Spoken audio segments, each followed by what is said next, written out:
When it comes to literature, there are few works that impacted Western culture to the degree that Iliad and Odyssey have. The two ancient Greek texts were penned sometime around the 7th or 8th century BC and is frequently attributed to Homer, although that is heavily disputed and a mystery unto itself. What isn't questioned is its importance. Not only did it give us a peek into the lives of the ancient Greeks and the Trojan War, but it basically created the formula for good storytelling, especially when it comes to stories involving heroism. But it's not only that. We even see its stories impact the words we use today. Maybe the most famous example of this is Achilles, the man that slayed the Trojan prince, Hector. Achilles is mostly known, though, for the legend that his mom lowered him into the river Styx, a river of the Greek underworld, and in doing this, it made him completely invulnerable except for one area. That's right. As his mom lowered him down in, she held him upside down by the foot, and that foot never entered the water, leaving Achilles with his only weakness, his heel, and the origin of our term, the Achilles heel, which is used in various genres, video games especially, as it's quite common the bad guys have a weak spot to exploit, and all this comes from this one story. Heck, it's even used in medical terms today, with a tendon in the back of your leg known as the Achilles tendon. I'm sure most of you all know this, but there's one you may not have heard about, and it's more connected to a computer virus today. Of course, I'm talking about the Trojan virus, which is a type of malware which tricks users into installing it by disguising itself as a legitimate program. How does this connect to our first mystery, though? Well, that goes back to a very classic part of the Trojan War. See, according to the legend, during the war, the Greeks had been sieging the Trojan city of Troy, rather unsuccessfully I might add, for about a decade. Without making any progress in that time, that's when Odysseus, the legendary Greek hero, came up with a plan.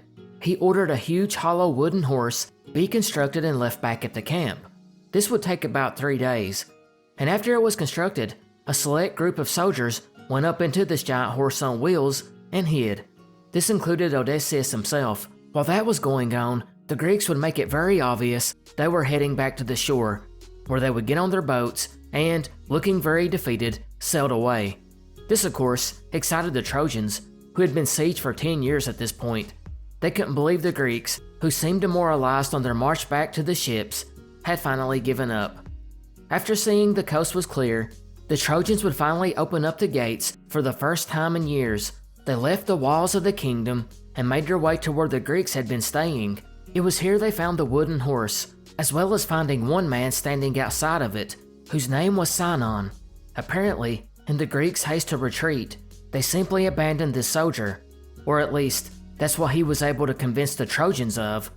Upon inspecting the wooden horse, they seen it was built as some kind of offering to the goddess Athena. Sinon would even tell them as much, saying it was to atone for the sin of a destruction of a temple earlier, as well as an offering to the gods in hopes that they would give them a safe journey home. Sinon played his part perfectly, and even told them the giant horse was too big for them to take into the city.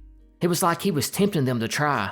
And well, considering it was supposed to be as big as a mountain, I'm surprised they tried at all. But since the Greeks had ran away defeated, it was too much of a temptation for the Trojans to not use it as a war trophy, and soon they pulled the horse inside the city walls, much to the protest of a few important people in the city. One, a priest, who basically sniffed out the plot from the start, and said that it should be destroyed or burned. However, nobody heeded their warning, and that night, the men that had hidden inside the horse slowly crept out, and the number inside is also disputed, as some sources say there were 30, while in other states it was 3,000 warriors, which is a bit dubious. Regardless of which, once they got out, they went over to the city gates and opened them. And who was there waiting? Well, of course their brothers in arms, the soldiers who had cowardly sailed away earlier in the day, or at least pretended to.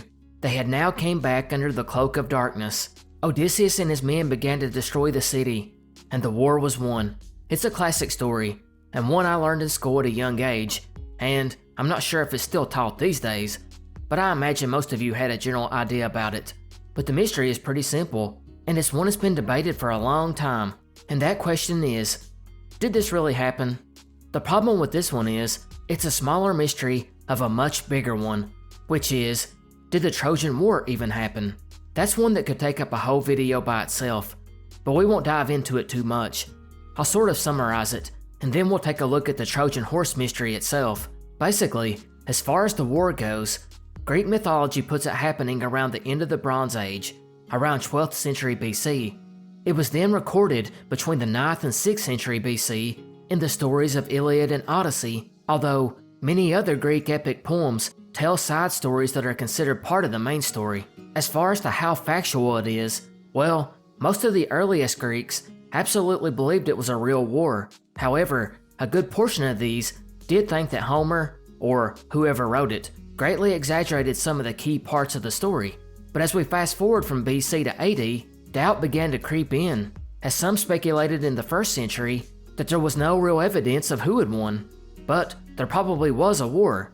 By the 19th century, most historians began to regard the whole thing as a fictional account, a legend. But even that is reversed now, as most modern scholars believe that some kind of war or battle happened that the stories are based on. But really, no one has a really clear idea of what that was. Now that we got that out of the way, we come back to the clever story of the Trojan Horse. Since the scholarly opinion is that some war or battle inspired the legend of the Trojan War, did something else happen that inspired the story of the Trojan Horse? That question is just as divisive as the Trojan War itself, but one of the earliest theories is that the whole thing came from a simple misunderstanding, because back in the ancient wars, it was not uncommon for military machines to be named after animals. Take the Roman onager for instance. It was basically a catapult with a bow or bucket at the end of a throwing arm. These weapons were commonly referred to as a scorpion. And it's very possible the word horse was just used for the nickname of a siege engine, and one that was used at the Trojan city of Troy, hence the name Trojan Horse. However, the 2nd century Greek traveler and geographer Pausanias heavily disputed this in his book called Description of Greece, where he basically wrote that anyone who doesn't believe the Trojan Horse story happened exactly like it said it did was a fool. Some have offered a more plausible theory for the whole thing, that the horse was actually a ship with warriors hidden inside. For one, are the terms used to describe putting men inside the horse. Those words are the same ones describing disembarking from a ship. Likewise, there are analogies made between building ships at the beginning of the Trojan War and building the horse at the end.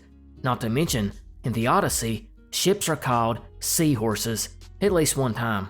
There's also the fact that in some of the ancient art and text from the 1st century BC, you can find images of Phoenician merchant ships decorated with horse heads, and these ships were very prevalent at the time, as they were used for trade, but also sometimes used to pay tribute to the winner of a war or the losing side. It's thought that the Greeks may have used one of these ships to give a tribute to the Trojans, who, once they got on the ship, were surprised by the Greeks hiding below deck, who jumped out and killed them all. And over the centuries, the stories got twisted from a ship with a horse head decoration to a full-blown wooden horse.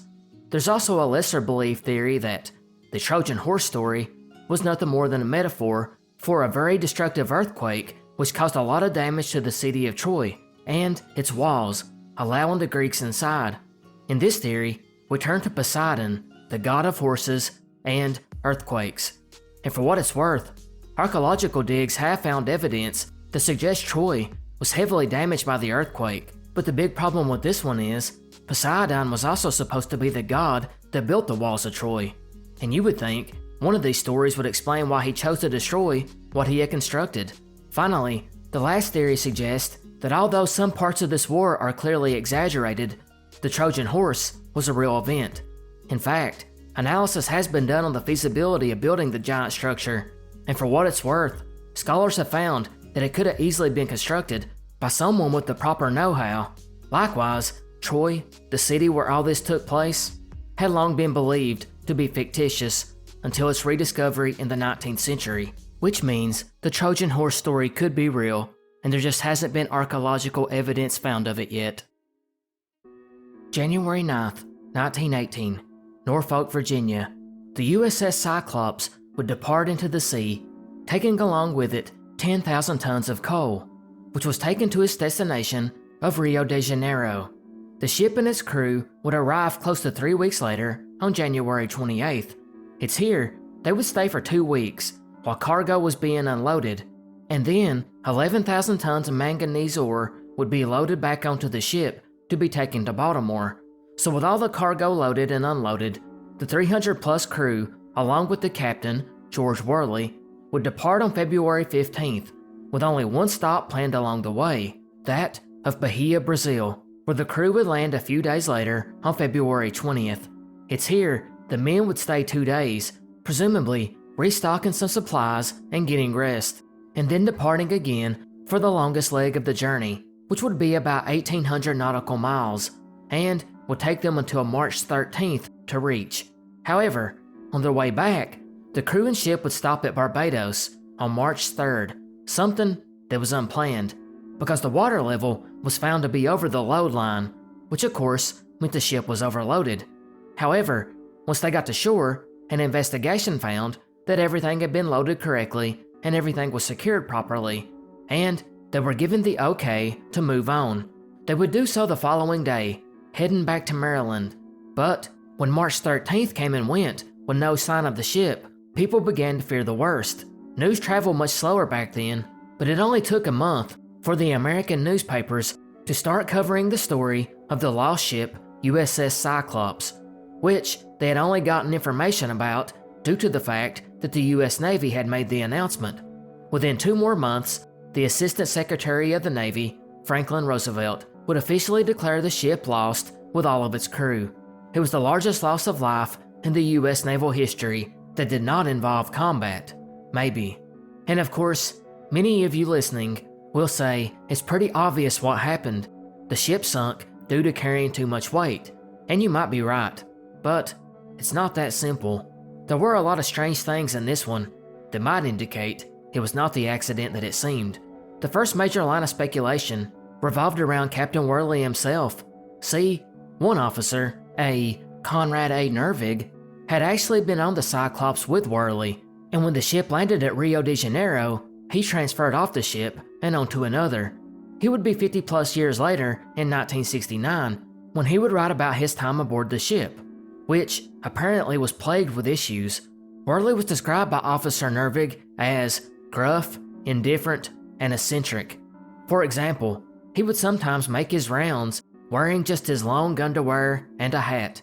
On top of that, he was not a very good navigator, which made him tend to be overcautious, hence why he may have thought the ship was overloaded when an investigation proved that it wasn't.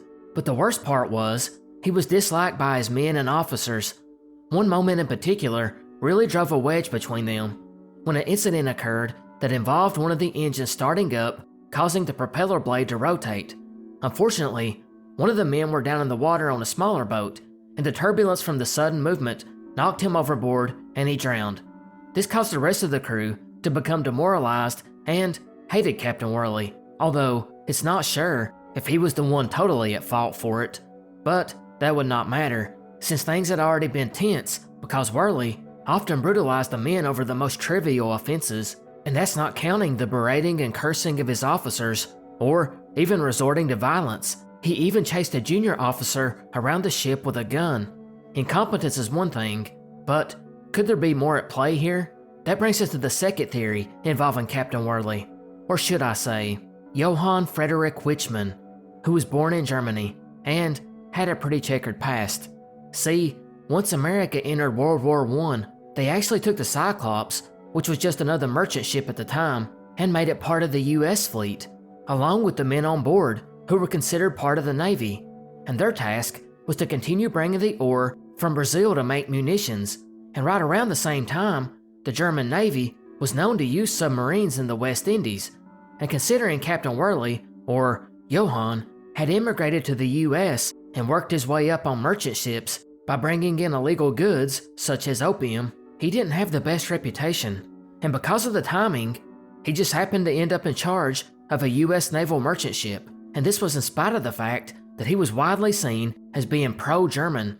Heck, his only friends were Germans, or of German descent. Furthermore, many of them were open German sympathizers. In fact, one of the passengers on this ship was a US Consul General in Rio de Janeiro, who was widely hated back home because he was very pro-German, and that led many to speculate that he, along with Johann, had collaborated with Germany to hand over the ship, and whatever men would against this would end up silenced. There was even a telegram sent to the State Department from the consul in Barbados where the ship had made its unplanned stop, and the consul there stated that Captain Worley had requested more coal, saying he was low, but he found out later on that he had way more than enough coal to reach his destination, which of course raised suspicion that he may have been planning to take the ship much further away. In addition, he took on more meat, flour, and vegetables, but the consular noted he heard the men had hated him, along with rumors that the ship's engines were in poor condition. Regardless, he ended the telegram by saying he feared the ship suffered a worse fate than sinking, basically implying the Germans were now in possession of it. Of course, Germany even today denies they had anything to do with the fate of the USS Cyclops, and you would think by now they would have came clean if that was the case, which leads to the next theory, that the ship was carrying too much weight, and it split down the middle and sank almost immediately. This happened because the only officer on board with experience in storing manganese ore had been placed under arrest and was now confined to his room for having a disagreement with Worley. Instead, Worley gave somebody else the task, someone who had no experience in storage, and that man did it in such a way that it caused the ship's complete and utter collapse, which resulted in it sinking so fast that lifeboats could not be deployed. And it wouldn't be that much of a surprise, considering both of the Cyclops' sister ships, the Proteus and Nereus, vanished less than a year after they were sold back to civilian operators. In both cases, they were carrying heavy loads of metallic ore similar to that on the Cyclops, and they just vanished, most likely due to a catastrophic structural failure. However, some cite the telegram from Barbados in which the consul stated that Worley informed him of a bad engine on the ship. Some think that, along with the bad storm, that just brought the ship down and the men didn't have the time to deploy the lifeboats.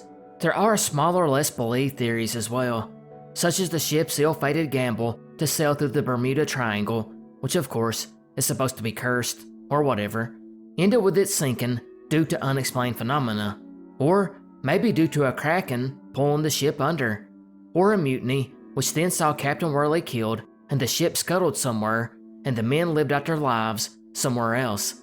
As far as the German theory goes, it is possible there was no working together between Worley and the Germans, and it's totally possible they just sunk the ship from a submarine. However, the German post-war records show that there were no subs active in the area at the time, but with the sketchiness of Captain Worley and the backdrop of World War I, no theory has been generally accepted by the Navy or scholars, although most of them lean to it just sunk from a total collapse. But I'll ask you what you think. You can let me know in the comment section below. I would guess that some of you, upon hearing the name Venus de Milo, would have no idea who I am talking about, unless you're really into art or sculpting. But I bet upon seeing this statue, you immediately recognize it. And that's because, since its discovery in 1820, it's went on to become one of the most famous ancient Greek sculptures in the world, if not the most famous.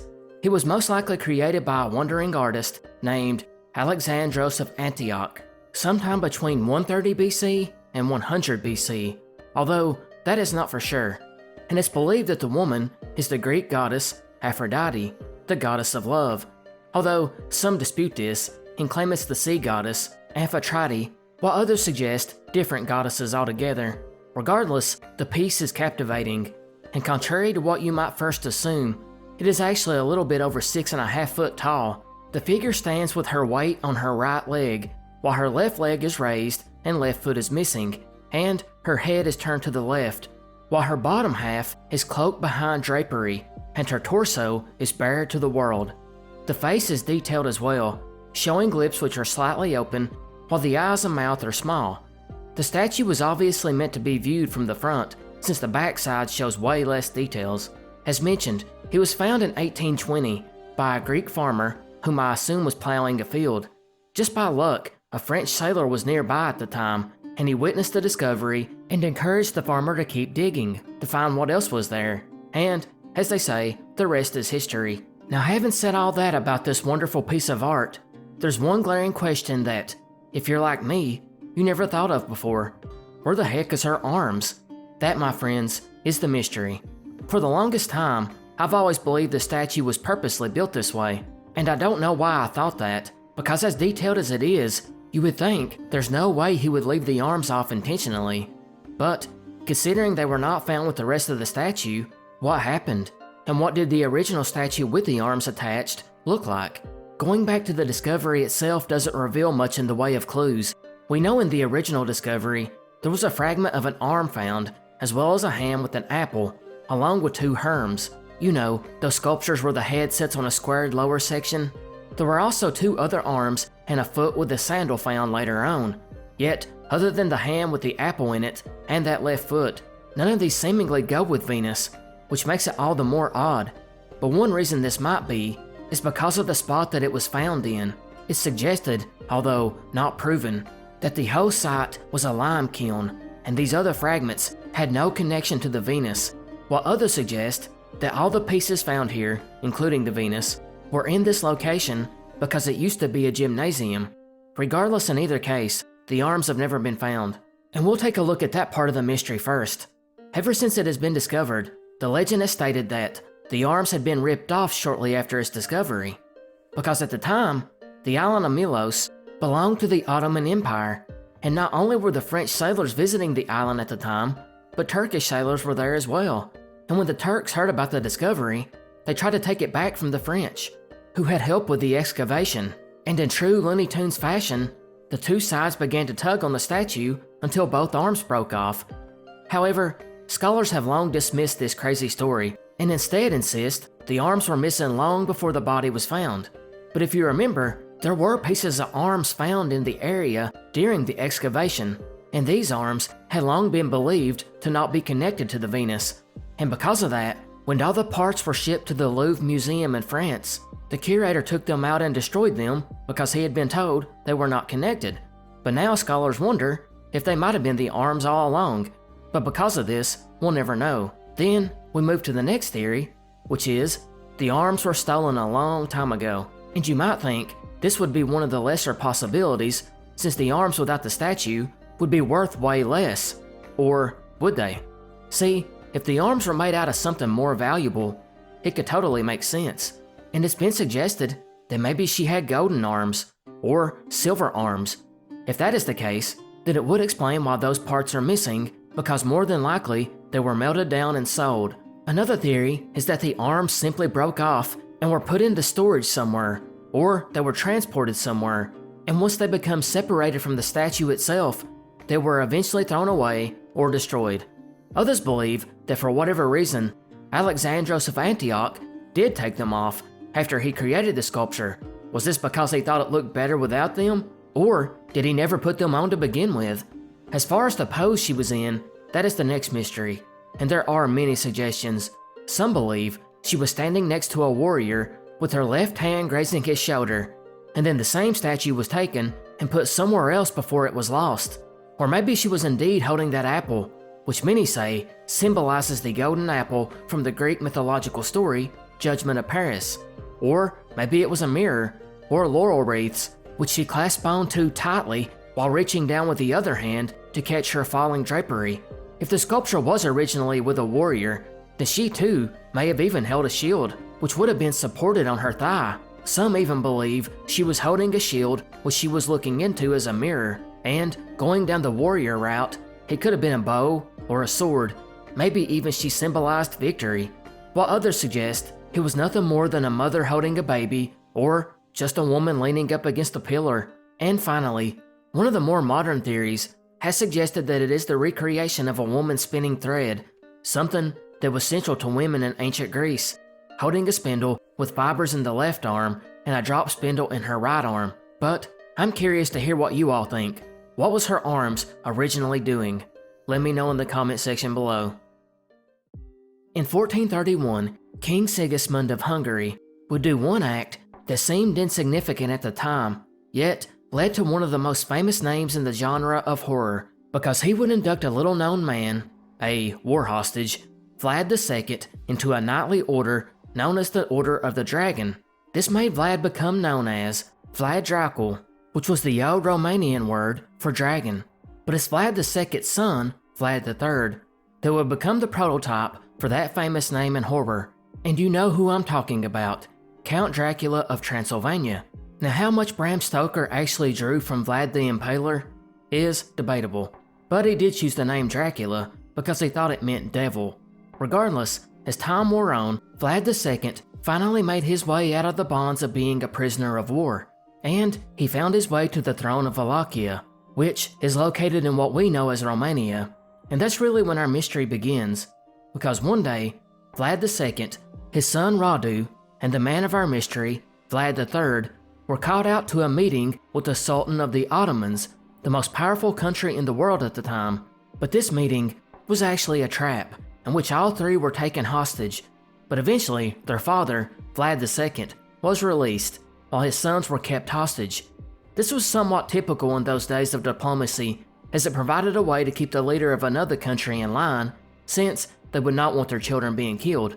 But it was here that Vlad and his younger brother Radu would grow up. And Radu, he adjusted, and he even seemed to enjoy living with the Ottomans, as they were tutored by some of the best minds in Europe, not to mention the fact he got to live a pretty good life. Vlad III, though, was bitter, and it's this bitterness that he would carry on the rest of his life, and fill him with a hate for the Turks. But within a few years, Vlad II was overthrown and killed by local noblemen, and a new leader was installed, which really irked Vlad III since he was in line to take over the throne. However, the new king would eventually leave the country to go fight the Ottomans themselves, and Vlad II took advantage of this, as he asked for help from some of the Ottomans to seize the throne. And he did just that. But his reign was short-lived, lasting all of 2 months until the former king came back and deposed him.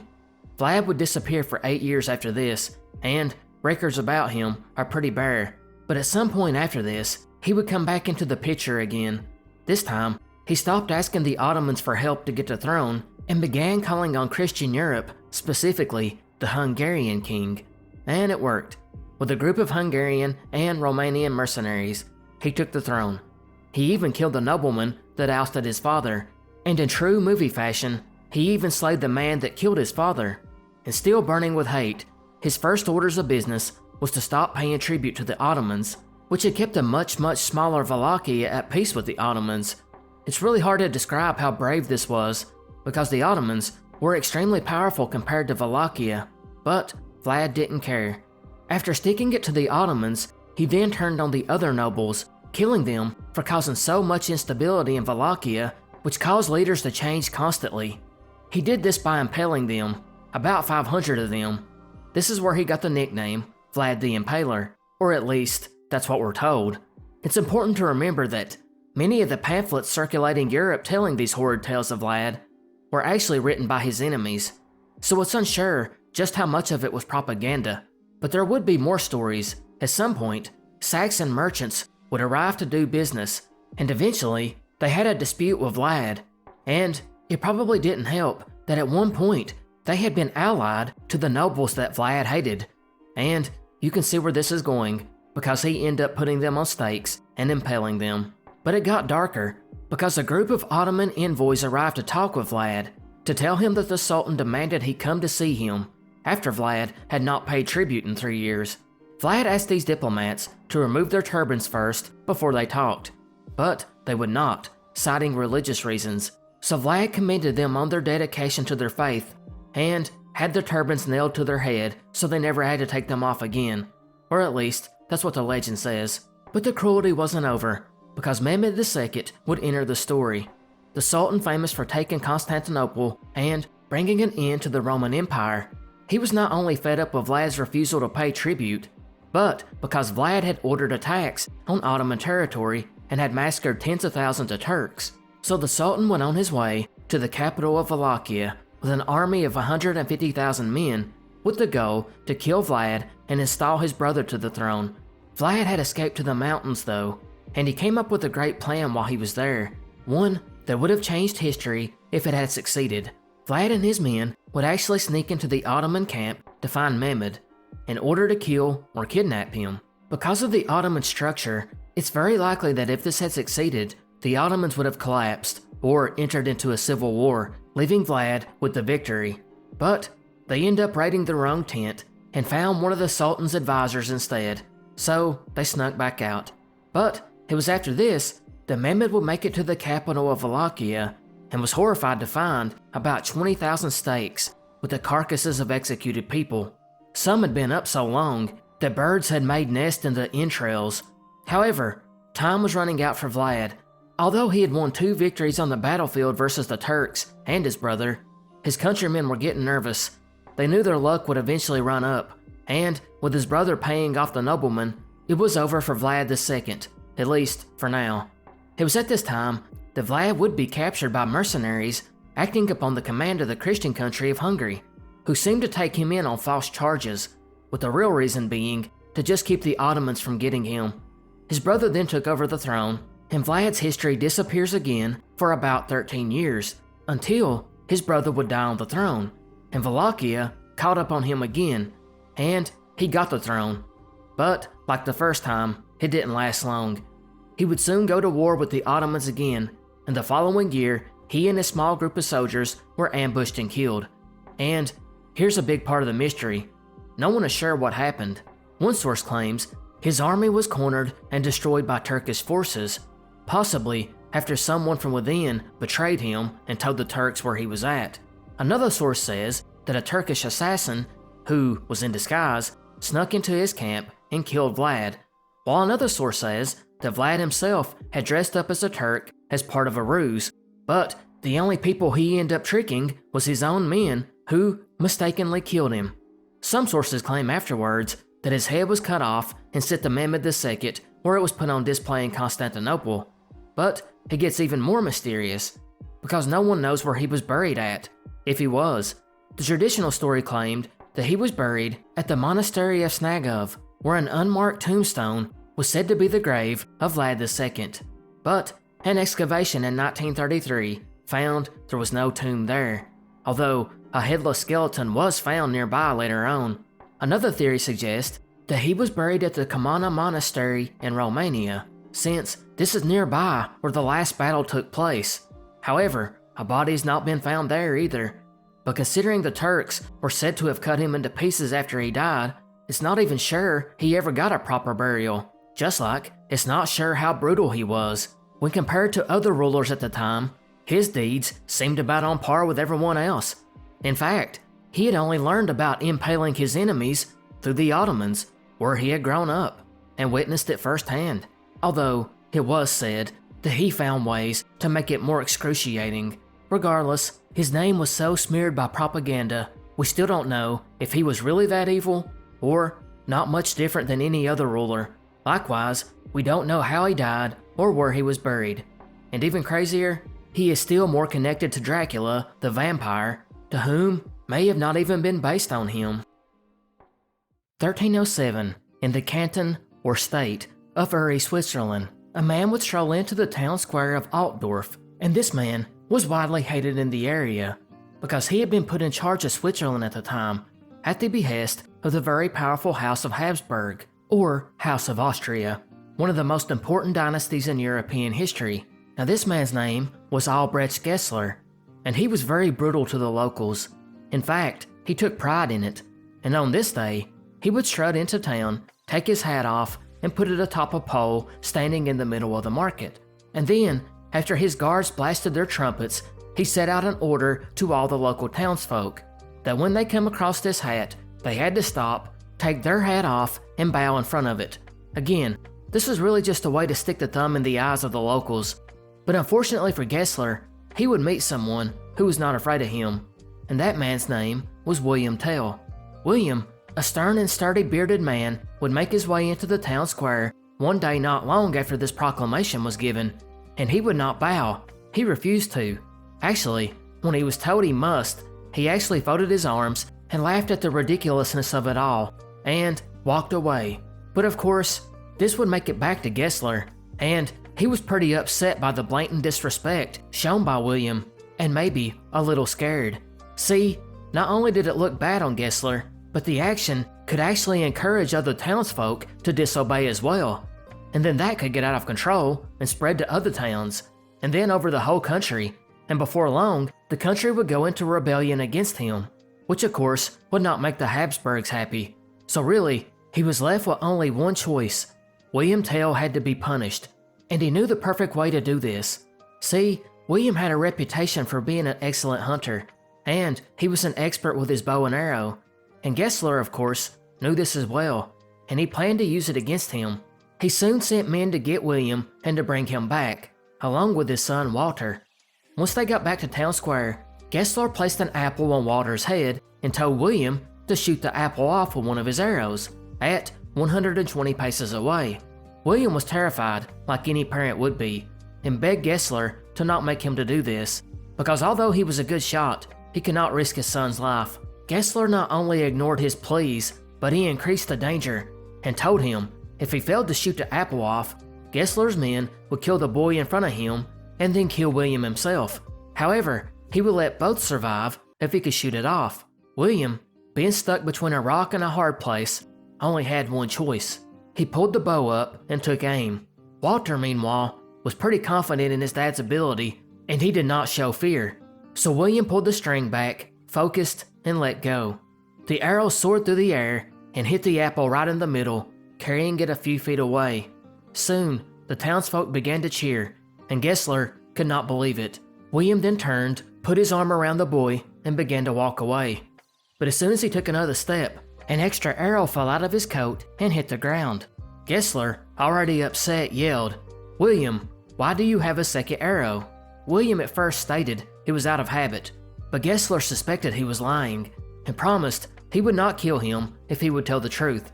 So William turned around and stated, "You tyrant, this arrow was for your heart if you had caused me to hurt my child."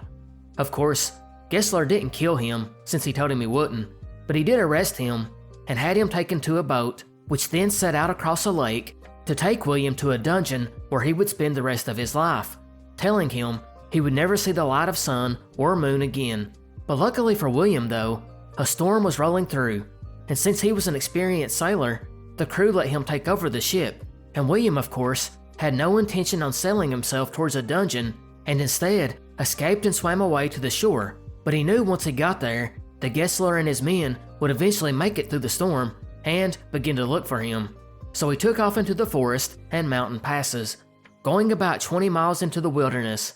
He soon found a tree and he hid behind it and waited. Before long, he seen Gessler come stumbling through, searching for him, and it was here he fired off another arrow, which pierced his heart. William fled again and ran into 3 men from the neighboring cantons who had also been wronged by Gessler. It's here that the 4 swore an oath to rebel against the Habsburgs and Austrians, and soon the country revolted and the Swiss Confederacy was formed, and it would end up being successful and Switzerland gained its independence. One of the major battles would even see William fighting in it, that of the Battle of Morgarten, and then William would die himself about 40 years later, after he drowned trying to rescue a child who was also drowning. And the name William Tell ever since has been used as a symbol of resistance against authoritarians, not only in Switzerland, but all of Europe. Having said that, how much truth is there to the story? That is the mystery. Part of the issue with the legend of William Tell was it wasn't recorded until 250 years after the event, and the historian that recorded it even got the dates wrong. It would be another 200 years after this when a copy of the original oath was said to have been found, and that oath, which formed the old Swiss Confederacy, strangely had only 3 representatives who had signed it, and none of them were William. Furthermore, it was dated back to August 1291 instead of August 1307. Regardless, the Swiss eventually established its Independence Day on August 1st, which they still celebrate to this day. But that's not the only sketchy part of the account. The whole shooting of an apple off a child's head story is a recurring motif in a number of German legends, with the earliest recorded version going back almost 200 years before William's story. And in that account, he was actually referencing the Vikings at an even earlier time in the 10th century, about 400 years before William's version. Regardless, the story was told as a fact all the way up until the 18th century, when a Swiss historian wrote a book which suggested the story was nothing more than folklore. The people, though, did not take it well. It actually caused an outrage, which saw the book publicly burned in a fire, which led to the author himself claiming it was not meant to be taken seriously. Of course, he was just saying this because his life was threatened, but even though he never followed up on it again, it opened the door for other scholars and skeptics who began researching the tale, and the majority of these men found that there were no organized uprisings that took place on some sacred oath, nor was there any evidence that a man named William Tell had even lived in the area. They concluded he was a fictional character built on stories of other men and other legends. However, some historians dispute this and claim that, although the apple story was a fictional account based on the Viking story from centuries earlier, something did happen around 1307, which ended up leading to a rebellion. But was this incident really started up by a man named William Tell? And if so, what did he do? Or is it a man with a completely different name that William was then based on? Furthermore, we also know that Gessler was a very real and very cruel bailiff living in the area at the time. He was a representative for the Habsburgs in the region, and it really wouldn't be that uncommon for him to show the oppressive behavior like making people bow before a hat. But I'd like to know what you think. Was William Tell real, or nothing more than a folk tale? How about we wrap things up with a small food mystery, and an odd one at that, as food enigmas are one of my favorites, as I often wonder about the histories of certain meals. And this one is the strangest one yet. Century eggs are a delicacy in China, and if you have never heard of them, they are simply made by preserving duck, chicken, or quail eggs in a mixture of clay, ash, salt, quicklime, and rice hulls for several weeks, or sometimes several months.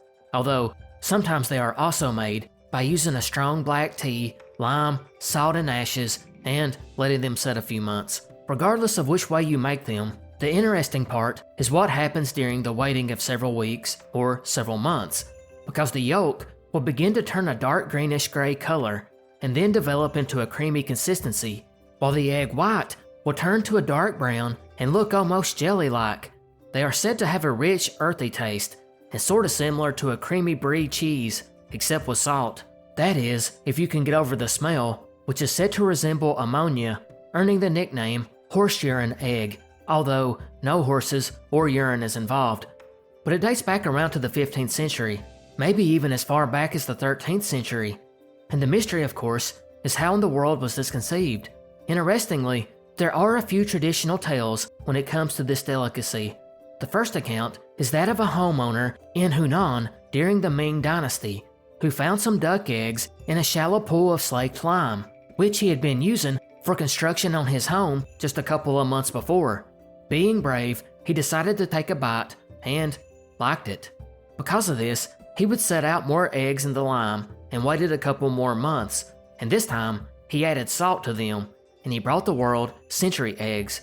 But there's other tales, like one version that claims a restaurant owner poured his black tea leaves into the ashes of a stove where his ducks sometimes laid eggs, and months later he found them preserved and tried them. While there is another story that details a young duck farmer who was trying to draw the attention of the woman that lived next to him. So he would go out to her garden and leave duck eggs for her in a courting gesture, but the woman never even seen them, and it would be half a month later when she was cleaning out an ash pit that she saw them sitting inside. By that point, they had become century eggs that we know of today. However, some historians believe these stories are nothing more than legends, and the simple answer is that the eggs came along for no other reason than the need to preserve them longer, and after lots of trial and error, someone, probably multiple someones, figured out the steps needed to allow you to keep eggs for months without them spoiling. And if you have tried a century egg, you can let me know your thoughts in the comment section below. That brings us to the end of this video. I hope you guys enjoyed. Goodbye and good night.